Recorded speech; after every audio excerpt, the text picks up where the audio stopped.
పరిశుద్ధుడైన యేసుక్రీస్తు శుభనామమున దేవుని సంఘాల్లో ఉన్నటువంటి ప్రియ నాయకులు, అదేవిధంగా విశ్వాసులందరికీ కూడా ఈ రాత్రి కాలపు వందనాలు తెలియజేస్తున్నాను. మనము ఈ యొక్క క్లిష్ట కాలంలో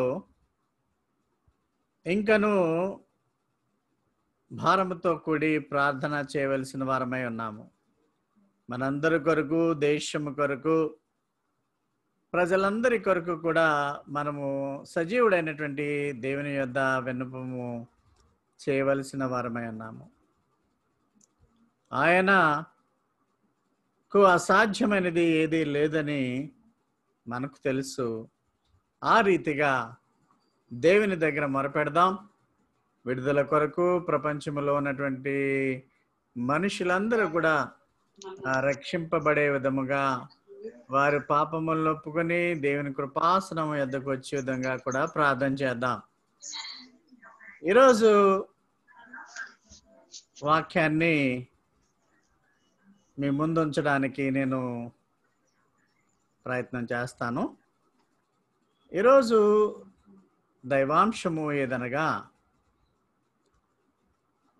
ప్రభు యొక్క కన్నులు పిచ్చుకల మీద ఉన్నాయి,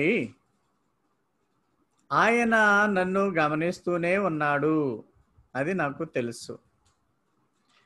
his eyes are on sparrows and I know he watches over me. ఇక్కడ పిచ్చుకలు, అదే విధముగా విశ్వాసులు, పిచ్చుకల మీదే ఆయన యొక్క కన్నులు ఉంటున్నాయి. ఆయన మన మీద కన్నులు ఎందుకు పెట్టడు అనేటువంటి అంశం మీద మనం మాట్లాడుకోబోతున్నాం. మత్తయి సువార్త 10వ అధ్యాయము 29-31 వచనాలు చదువుకుందాం. మత్తయి సువార్త 10వ అధ్యాయము 29-31. సునీత విజిబుల్ గా ఉంటే చదవండి. స్క్రీన్ మీద ఉంది కదా. 2 పిచ్చుకలు కాసుకు అమ్మబడును కదా, అయినను మీ తండ్రి సెలవు లేక వాటిల్లో ఒకటైనను నేలను పడదు. మీ తల వెంట్రుకలన్నీ లెక్కింపబడి ఉన్నవి గనుక మీరు భయపడుకుడి. మీరు అనేకమైన పిచ్చుకల కంటే శ్రేష్ఠులు. Thank you. 2 పిచ్చుకలు ఒక కాసు అంటే ఒక కాపర్ కాయిన్, ఆ దినాల్లో ఒక రాగి నాణానికి అమ్మేటువంటి పరిస్థితి. పిచ్చుకలు కూడా చిన్న చిన్నగా ఉంటాయి. అవి కూడా వండుకుని తినేటువంటి విధానంలో కూడా కొన్ని పిచ్చుకలు ఉంటాయి. ఈ పిచ్చుకలు చాలా చిన్న జాతి పక్షులు. మీ తండ్రి చిత్తము లేకుండా నేల మీద అవి పడవు. అంటే గాలి వచ్చినా వాన వచ్చినా పిచ్చుకలు పడిపోతూ ఉంటాయి. పెట్టలు రాలినట్లు రాలిపోతున్నారా మనుషులు కరోనా వల్ల లేక వేసవి వలన అంటూ ఉంటారు. పెట్టలు రాలిపోతున్నారా బాబు, పెట్టల్లాగా రాలిపోతున్నారు అంటే అర్థం ఏంటంటే చిన్న చిన్న పక్షుల్లాగా మనుషులు కూడా నేల ఒరుగుతున్నారు అని అర్థం వచ్చేటట్టు పాండమిక్ లో మాట్లాడుతూ ఉంటారు. తర్వాత 31వ వచనం మనం చూస్తే, పిచ్చుకల మీదే ఆయన కన్నులున్నాయి అంటే తండ్రి సెలవు లేకపోతే పిచ్చుకలు బతికుంటాయి. మన తండ్రి మన ప్రభు అయిన యేసు యొక్క చిత్తములో పిచ్చుకలు బ్రతుకుంటాయి. ఒకవేళ ఆయన చిత్తము కాకపోతే అవి నేల రాలిపోతాయి. మనుషులు కూడా అదే విధముగా ఉండేటువంటి పరిస్థితి. అయితే మీరు అనేకమైనటువంటి పిచ్చుకల కంటే శ్రేష్ఠులు కనుక మీరు భయపడవద్దు. అలాగే మీ తల వెంట్రుకలు మీకు తెలియదు ఎన్ని ఉన్నాయో, అవి 1 కోటి ఉన్నాయో 2 కోట్లు ఉన్నాయో మీకు తెలియదు. కానీ మీ దేవునికి, మిమ్మల్ని పుట్టించినటువంటి దేవునికి తెలుసు. ఈ వాక్యాలు వీటి మీద ధ్యానం చేయబోతున్నాం. అంటే పిచ్చుకలనే ఆయన కాపాడుతున్నాడు. పిచ్చుకల కంటే మీరు చాలా శ్రేష్ఠులు అని ప్రభువు చెబుతూ భయపడవద్దు అంటున్నాడు. చూద్దాం ఈ వాక్యంలో ఏమేమి దేవుడు మనతో మాట్లాడబోతున్నాడు. నిజమే, ఆయన కన్నులు పిచ్చుకల మీద ఉన్నాయి. అంటే తండ్రి సెలవు లేకుండా పిచ్చుకలు చెట్ల మీద నుండి రాలిపోలేవు. ఎండకి కానీ, వ్యాధికి కానీ, లేకుంటే సునామీలు వచ్చినప్పుడు కానీ రాలిపోలేవు, పడిపోలేవు. ఆయనను విశ్వసించే వారందరినీ కూడా ఆయన గమనిస్తున్నాడు. యోహాను సువార్త 14:18 అంటాడు, మిమ్మలను అనాథలుగా విడువను, మీ యొద్దకు నేను వస్తును అని చెబుతున్నాడు. I will not leave you comfortless, I will come to you. అదేవిధంగా మత్తయి సువార్త 28:20 అంటున్నాడు, నేను యుగ సమాప్తి వరకు సదాకాలము మీతో నేను ఉంటాను. మనం ఈ లోకంలో బ్రతికినంత కాలము కూడా యేసయ్య మనకు తోడుగా ఉంటాడు కనుక మనము భయపడవలసినటువంటి అవసరం లేదు. ఎల్లప్పుడూ ఆయన మనతో ఉంటాడు. కష్టకాలంలో మనతో ఉంటాడు, దుఃఖ సమయాల్లో మనకు ఉంటాడు. మనకెన్నో శోధనలు, ప్రమాదములు, పరీక్షలు ఏర్పడుతున్నప్పుడు మనతో ఉంటాడు. ఆయన మనస్సులో మనం ఎల్లప్పుడూ ఉంటాం. రక్షింపబడిన వారము కనుక, యేసు రక్తములో రక్షింపబడిన వారము కనుక ఆయన మన గురించి శ్రద్ధ వహిస్తున్నాడు, ఆలోచిస్తున్నాడని మర్చిపోవద్దు సుమా. ఆయన కన్నులు పిచ్చుకల మీదే ఉన్నాయి, మిమ్మల్ని ఎందుకు ఆయన చూడడు? ఆ రీతిగా మనము ఆలోచన చేయాలి ప్రియమైన వారులారా. His eyes are on sparrow. ఆ స్పారోస్ చూడండి, చిన్న చిన్న చిలుకలు, చిట్టి చిట్టి చిలుకలు, కలర్ఫుల్ చిలుకలు ఉన్నాయి. బట్ వాటి లైఫ్ చాలా తక్కువ ఉంటుంది. అతి వేడికి తట్టుకోలేవు, అధికమైనటువంటి వర్షం వస్తే తట్టుకోలేవు. ఇవి ఆ చెట్ల నుంచి రాలి పడిపోయి చనిపోతూ ఉంటాయి. అదే దేవుని చిత్తము కాకపోతే అవి బ్రతుకుంటాయి, పడిపోవు. వీటికంటే మీరు శ్రేష్ఠులు కదా అని ఆయన చెబుతున్నాడు. ప్రియమైన వాళ్ళారా, పిచ్చుకలు చూడండి. ఆ పిచ్చుకలు చిన్న చిన్న పక్షులు. వాటి మీదే దేవుని యొక్క చూపు ఉంటుంది, మీ మీద ఎందుకు చూపు ఉండదు? ఒక భక్తురాలు 1905 సంవత్సరంలో, అంటే ఇంచుమించు సుమారు 220 సంవత్సరాలు అయిపోయింది, 220 years, సిబిల్లా డి మార్టిన్ అనేటువంటి ఒక భక్తురాలు దేవుని సేవ, మంచి సేవ చేస్తున్నటువంటి దినాల్లో ఒక పాట రాసింది. Why should I feel discourage? నేను ఎందుకు నిరుత్సాహపడాలి? నీడలు నా మీదకి ఎందుకు రావాలి? నా గుండె ఎందుకు ఒంటరిగా ఉండాలి? నేను ఆ యొక్క పరలోకపు గృహము కొరకు ఎదురు చూస్తున్నాను. యేసు ప్రభువే నాకు నా భాగస్థుడు, నా స్థిరమైనటువంటి స్నేహితుడు. ఆయన కన్నులు పిచ్చుకల మీద ఉన్నవి. ఆయన నన్ను గమనిస్తున్నాడని నాకు తెలుసు. నా జీవనయాత్రలో నన్ను గమనిస్తున్నాడు. ఆయన కన్నులు పిచ్చుకల మీద ఉన్నవి. ఆయన నన్ను గమనిస్తున్నాడు. పల్లవి ఏంటంటే, I sing because I'm happy. నేను పాడుతున్నాను ప్రభు కోసం, ఎందుకంటే నేను సంతోషంగా ఉన్నాను, ఆయన నన్ను చూస్తున్నాడు గనక. I sing because I'm free. నేను పాపం నుంచి విడుదలయ్యాను గనక నేను పాడుతున్నాను. For his eye is on the sparrow. ఆ స్పారోస్ మీద, పిచ్చుకల మీద ఆయన కన్నులు ఉన్నాయి. నాకు తెలుసు ఆయన నన్ను గమనిస్తున్నాడు, నన్ను కాపాడుతున్నాడు, నన్ను కాపాడువాడు కునుకుడు నిద్రపోడు అన్న విధంగా ఒక పాట ఉంటుంది. ఇది కొంత మేము ట్రై చేసాం, కానీ ఆ పాట పాడడానికి అంత మాకు ఇంకా ఇది ప్రాక్టీస్ అవ్వలేదు కనుక దీన్ని మీరు విని ఆనందించండి. మొదటగా ఏంటంటే, why should I feel discouraged? Why should the shadows come? Why should my heart be lonely? and long for heaven and home when Jesus is my portion. యేసు ప్రభువే నాకు ఉండగా, నాలో సగమై ఉండగా, ఆయన నా మిత్రుడు, ఆయన కన్నులు పక్షుల మీద ఉన్నవి అని ఈ పాట వెళుతుంది. దీన్ని మనం విని ఆనందిద్దాం.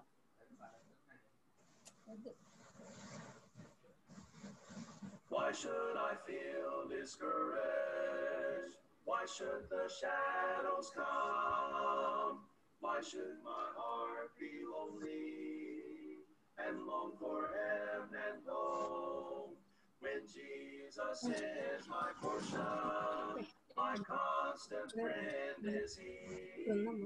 His eye is on the sparrow, and I know He watches me.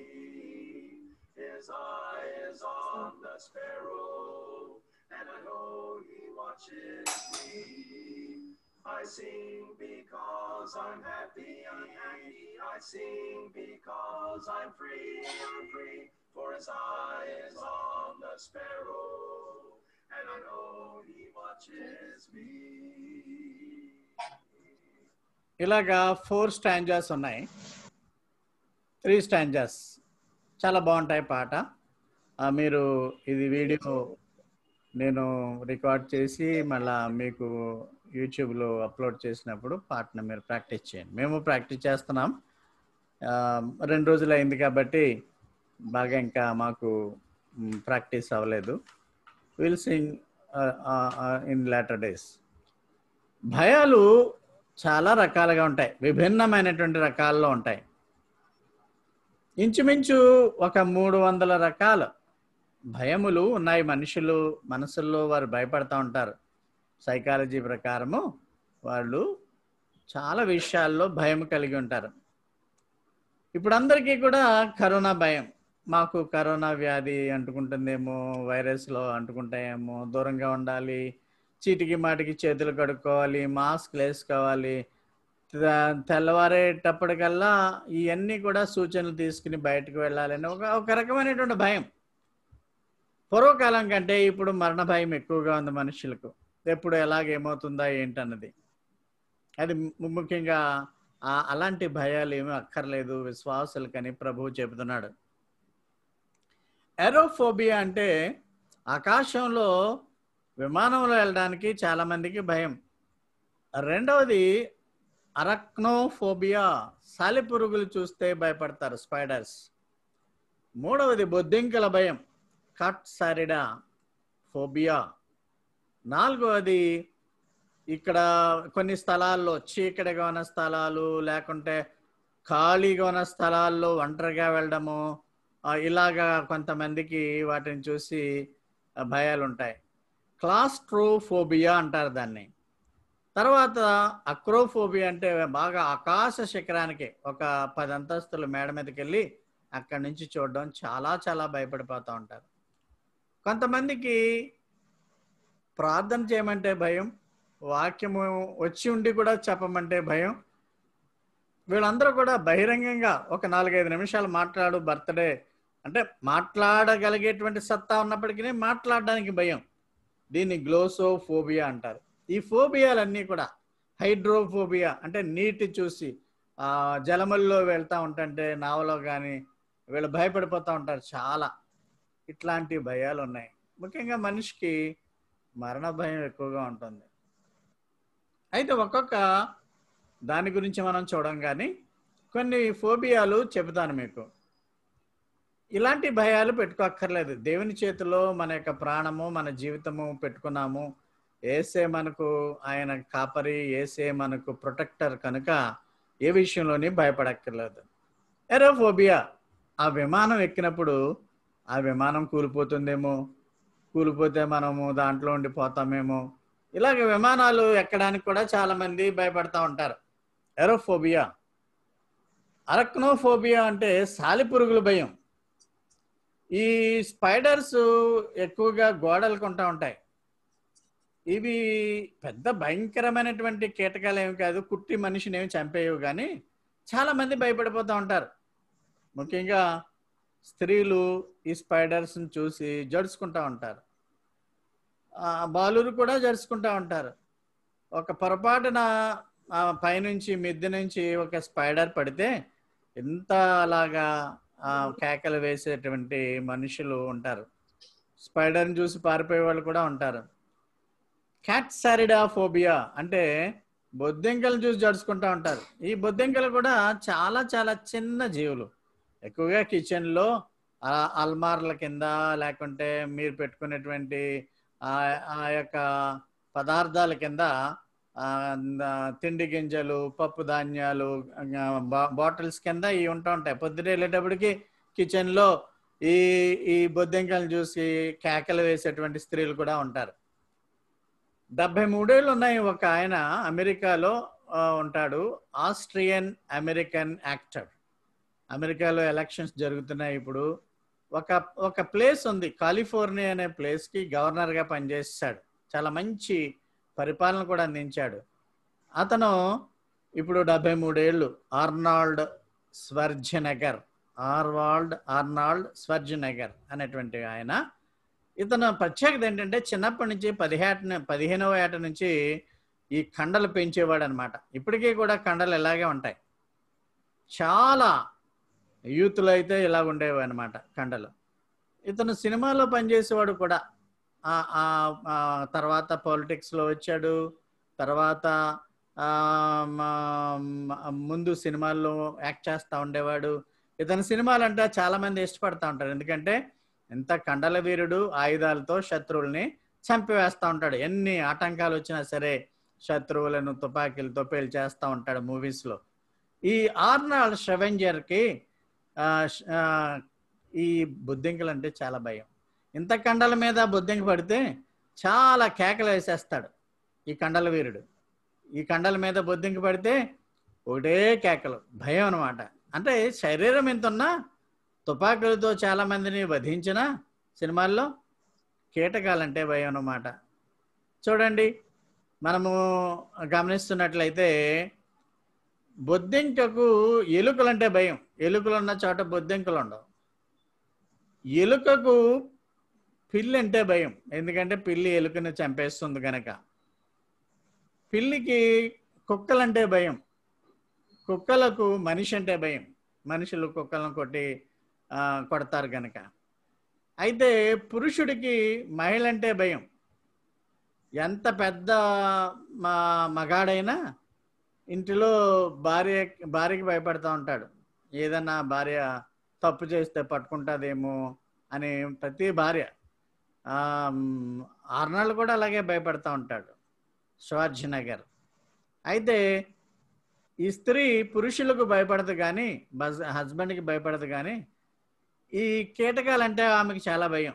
చూడండి, ఇక్కడ ఉన్నటువంటి అమ్మాయిలు కళ్ళు కూడా మూసేసుకుంటున్నారు కీటకాలకి. పొరపాటున కిచెన్లో వాటర్ పడేటువంటి సింక్లో ఒక బొద్దింక ఉంటే ఈ స్త్రీ గగ్గోలు పెట్టేస్తుంది. అలాగే కిచెన్లో బొద్దింకలను చూసి జడుచుకునే వాళ్ళు చాలామంది, బల్లులను చూసి జడుచుకునే వాళ్ళు కూడా చాలామంది. బల్లి ఉంటే ప్రాణభయంతో కేకలు వేసేస్తూ ఉంటారు. ఒక స్త్రీ ఒక చిన్న కీటకానికి భయపడిపోతూ ఉంటుంది. అయితే పురుషుని మీద మాత్రం ఆధిపత్యం చేయడానికి కొంతమంది స్త్రీలు, అందరూ కాదు, ప్రయత్నం చేస్తూ ఉంటారు. నేను ఎందుకు భయపడను? Why I'm not afraid? Because నేను ఎందుకు భయపడనంటే, విశ్వాసులు భయపడకుండా ఉండాలి అంటే 3 రీజన్స్ చెప్తాను ఎందుకు భయపడకుండా ఉండాలి అంటే. మనకు జీవితంలో మహా ఆపద వస్తే, అత్యంత ఆపద వస్తే ఈ శరీరంలోంచి ప్రాణం పోద్ది, శరీరమే నాశనం అయిపోద్ది. అయితే ఆత్మ మాత్రము యేసయ్య దగ్గరికి వెళ్ళిపోతుంది. కీర్తనాకారుడు అంటాడు, యెహోవా నాకు వెలుగు, రక్షణ అయి ఉన్నాడు, నేను ఎవరికి భయపడతాను? యెహోవా నా ప్రాణదుర్గము. ఇక్కడ మన ప్రాణము పోయే పక్షంలో అక్కడ యేసయ్య చేతిలో పరదేశంలోకి మనం వెళ్ళిపోతాం, క్షేమంగా ఉంటాం. ఆయన మధ్యాకాశానికి వచ్చే వరకు ఆయన దగ్గరే ఉంటాము. తర్వాత కూడా రూపం వచ్చాక ఆయన దగ్గరే ఉంటాము. మహా అయితే శరీరానికి హారం జరుగుతుందేమో కానీ ఆత్మని ఎవడో భయపెట్టలేడు. మనకు ఒక బాడీ ఉంది, ఆర్నాళ్ళకు కూడా ఉంది, స్వర్జనగర్కి, మనకి ఉంది బాడీ. బాడీలో ఆత్మ ఉన్నది.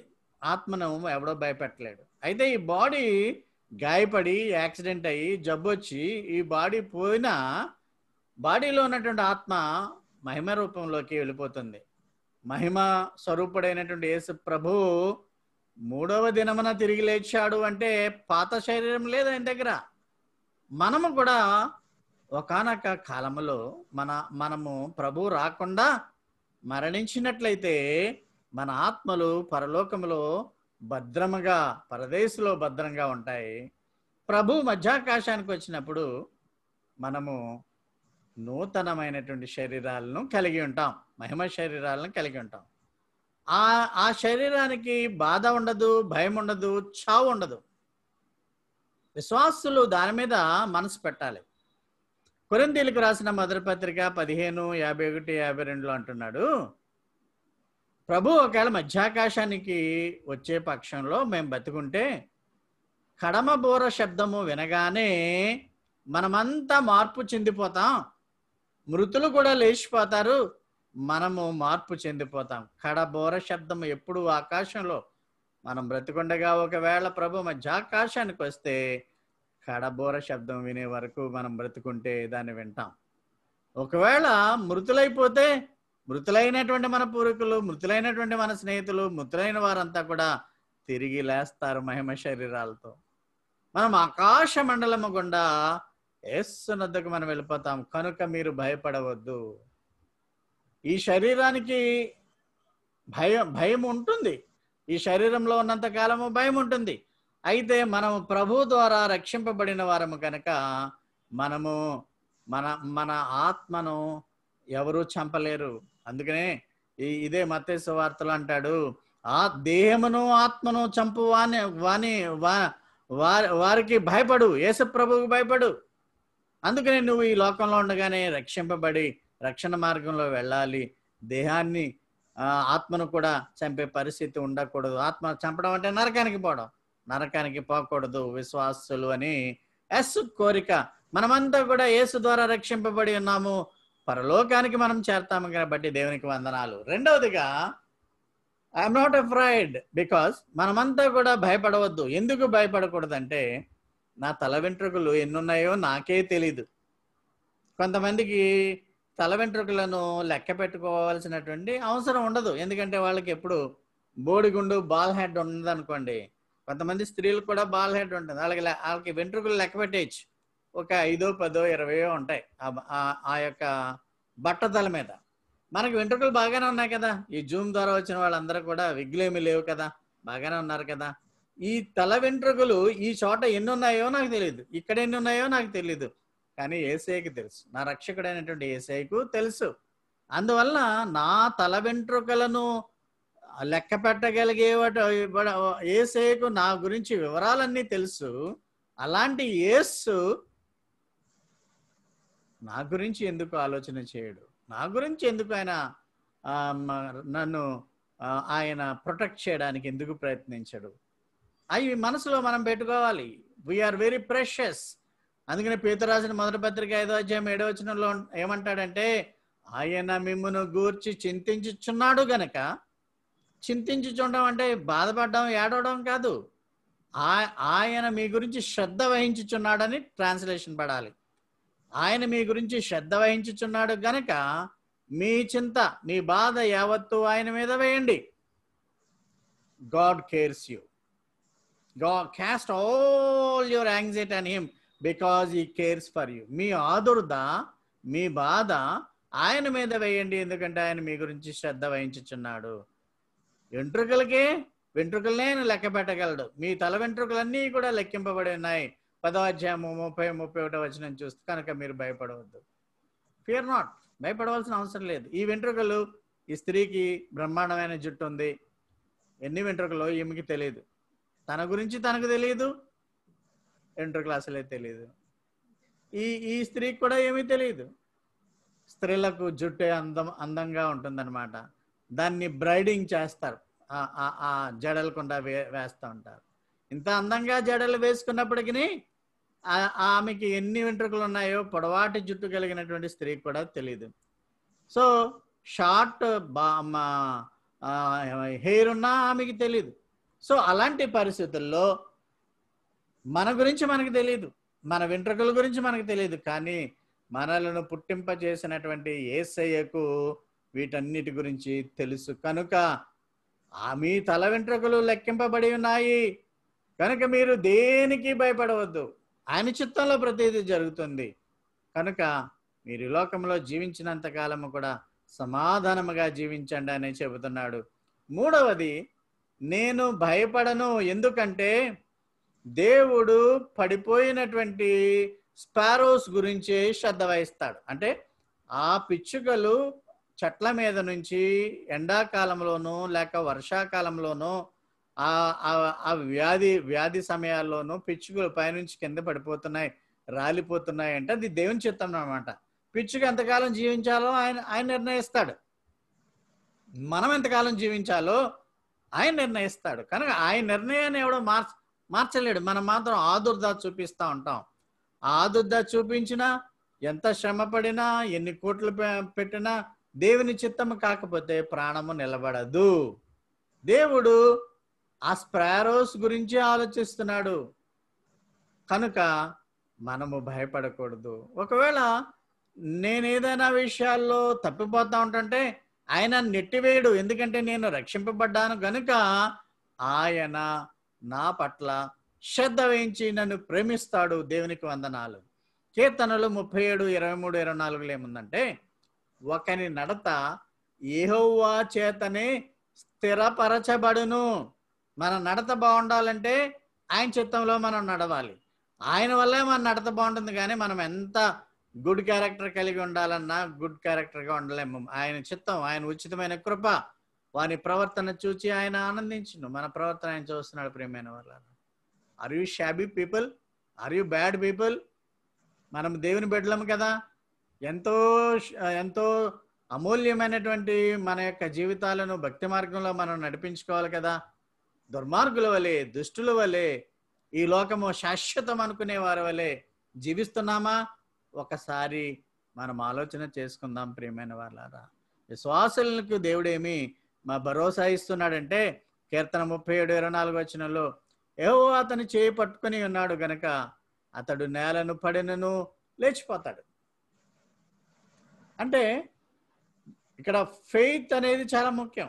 యేసు ప్రభు మన రక్షకుడని నమ్మడం చాలా ముఖ్యం. మనం ఒకవేళ కొన్నిసార్లు పడిపోతాం, కొన్నిసార్లు ఏమైనా తప్పుడు పనులు చేసినా, శోధనలు ఉన్నా, బాధలు ఉన్నా, వ్యాధి బాధల్లో మనం పట్టించుకోకపోతున్నా ఆయన పట్టించుకుంటానని చెప్తున్నాడు. ఇంక మళ్ళా పిచ్చుకల విషయానికి వస్తే, మత్తయి సువార్త 10వ అధ్యాయం 29-31 వస్తే, పిచ్చుకలు చాలా చీప్గా దొరుకుతాయి. 2 కాసులు అంటే 2 రాగి నాణాలకు దొరుకుతాయి. ఇప్పుడు కూడా పెద్ద పిచ్చుకలు అంటే పక్షులు కూడా బజార్లో అమ్ముతూ ఉంటారు. అవి చాలా చౌకగా లభిస్తూ ఉంటాయి. ఇలాంటి చిన్న చిన్న జంతువుల గురించే ఆయన చూస్తున్నాడు. ఆయన సెలవు లేకపోతే ఒక పిచ్చుకైనా కింద పడిపోదు. మీరు అనేకమైనటువంటి పిచ్చుకల కంటే శ్రేష్ఠులు కనుక మీరు భయపడవద్దు అని చెప్తున్నాడు. ఏ స్మాల్ స్పారో పాట కూడా మనం విన్నాం. Sparrows, hour God sees them. ఈ విధంగా పిచ్చుకలు బ్రతికినంత కాలం సంతోషంగా ఉంటాయి. చూడండి, ఒక కొమ్మ విరిగిపోతాదని తెలిసిండి కూడా కొమ్మ మీద అవి ఊగుతూ వర్షంలో ఆనందిస్తున్నాయి పిచ్చుకలు. అంటే తమ జీవిత కాలము ఎంత తక్కువైనప్పటికీ అవి ఆనందిస్తున్నాయి. మనుషులు కూడా తమ జీవిత కాలము ఎంత కాలం అన్నప్పటికీ, ముఖ్యంగా విశ్వాసులు ఆనందంతో జీవించాలి. మార్నింగ్ లేవగానే మంచి సునాదాలతో అవి పుష్పాల్లోని గ్రహించడానికి ప్రయత్నం చేయాలి. మన సునాదం ఎలాగుందో మనం ఒకసారి ఆలోచన చేద్దాం. ప్రియమైన వాళ్ళ, మనం దేవునికి సునాదాలు ఉదయకాలమనే, దేవా నీ నామము కొనియాడుట, రాత్రి పగలు నీ నామమును కొనియాడుట, ఎంతో మాకు ధన్యత అనే పాటను మనం పాడాం 44వ పాట. కాబట్టి మనం పక్షుల వలె సునాదాలు వినిపించాలి. మనకి దేవుడు ఉండడానికి గూళ్ళు ఇచ్చాడు. అవి వర్షాల్లో పడిపోతా ఉంటాయి గూళ్ళు, గుడ్డులు పెట్టి అవి కూడా ప్రత్యుత్పత్తి ద్వారా అవి కూడా పిల్లల్ని కంటాయి. మనము కూడా పిల్లల్ని కని శ్రద్ధగా వాటిని చూస్తూ ఉంటాం. పక్షుల కంటే మనము శ్రేష్ఠులం కనుక మన బిడ్డలను మనం ఇంకా శ్రేష్ఠులుగా చూడవలసిన వారమై ఉన్నాం. ప్రియమైన వారులారా, ఈ పక్షి పాపము పెద్ద జడివానలు వచ్చినప్పుడు నేల మీద పడిపోతాయి. ఇక్కడ పక్షి చనిపోయింది. దేవుని మీ తండ్రి చిత్తము లేకపోతే ఈ పక్షి కూడా నేల మీద పడదు అని ఆయన చెప్తున్నాడు. There are many birds, they will die upon the heavy rains. ఎండాకాలంలో పడిపోతా ఉంటాయి. ఆ విధముగా మీ తండ్రి సెలవు లేకపోతే ఈ పక్షులన్నీ కూడా నేల మీద పడిపోయేటువంటి పరిస్థితి ఉంటుంది. అటువంటి పక్షుల్ని చూస్తున్నాడు మీ తండ్రి. అవి ఎప్పుడు పడాలి, ఎప్పుడు ఎంతకాలం, కొద్ది కాలమే, ఫ్యూ ఇయర్స్, చాలా తక్కువ ఏళ్ళు బ్రతుకుతాయి ఇవి. మరి మన జీవితంలో ఒక 70 ఏళ్ళు, 80 ఏళ్ళు, 90 ఏళ్ళు, ఎన్ని ఏళ్ళు జీవించినప్పటికీ దేవుడు మనల్ని చూస్తున్నాడు అని గమనించండి ప్రియమైన వారులారా. ఇంకొక కొంచెం అందమైనటువంటి పక్షులు ఉంటాయి. అవి రాబిన్స్ అంటారు. ఒక రాబిన్ అందమైనటువంటి ఆ పక్షులు కూడా మీరు చూడవచ్చు. కొబ్బరి చెట్ల మీద వాళ్తా ఉంటాయి. పిచ్చుకలు మామూలుగా ఉంటాయి. ఈ ఒక రాబిన్ అనేటువంటి ఒక పక్షి పిచ్చుకతో అంటుందంట. ఏమంటుందంటే, ఆతురత కలిగిన మానవులు ఎందుకు అడావిడిగా ఆందోళన చెందుతున్నారు? అస్తమానం ప్రతి విషయానికి జబ్బు వచ్చిందనో, డబ్బులు లేవనో, ఉద్యోగాలు లేవనో, లేకుంటే ఏవోవో మాకు పెళ్లిళ్ళు అవ్వట్లేదనో, మా బిడ్డలు సరిగ్గా లేరనో, అల్లరి చేస్తున్నారనో, దేవుని వద్దకు తీసుకొచ్చే బదులుగా ఆదుర్దా పడతా ఉంటారు చాలా మంది విశ్వాసులు కూడా. ప్రతి విషయంలో కూడా మీ మీ మీ మీ ఎత్తు మూరుడైనను కూడా మీరు పెంచుకోలేరు అని దేవుడు చెప్తున్నాడు. ఆదుర్దా పడ్డం వల్ల ఆ యొక్క రాబిన్ పక్షి అంటుంది పిచ్చుకతో, ఈ మనుషులంతా కూడా గిరగిర అటు ఇటు తిరుగుతారే, మరి ఎందుకు అలా తిరుగుతారు, భయపడిపోతూ ఉంటారు ప్రతిదానికి అని చెప్తా ఉంటుంటే,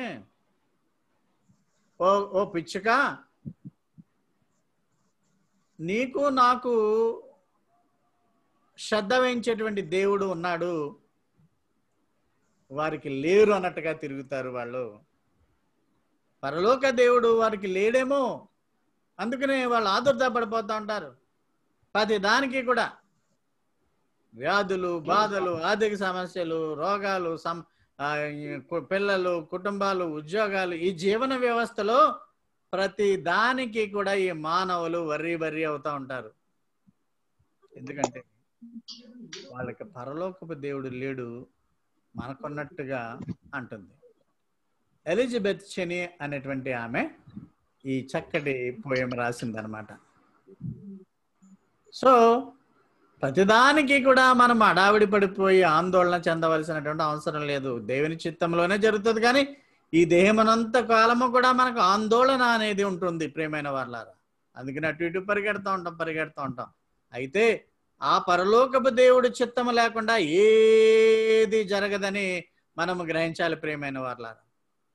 దేవుడు మనకి ఏమి వాగ్దానం ఇస్తున్నాడంటే, యేసు ప్రభు మత్తయి సువార్త 28వ అధ్యాయం 20వ వచనంలో, ఇదిగో నేను యుగ సమాప్తి వరకు సదాకాలము మీతో కూడా ఉన్నానని వారితో చెప్పాను.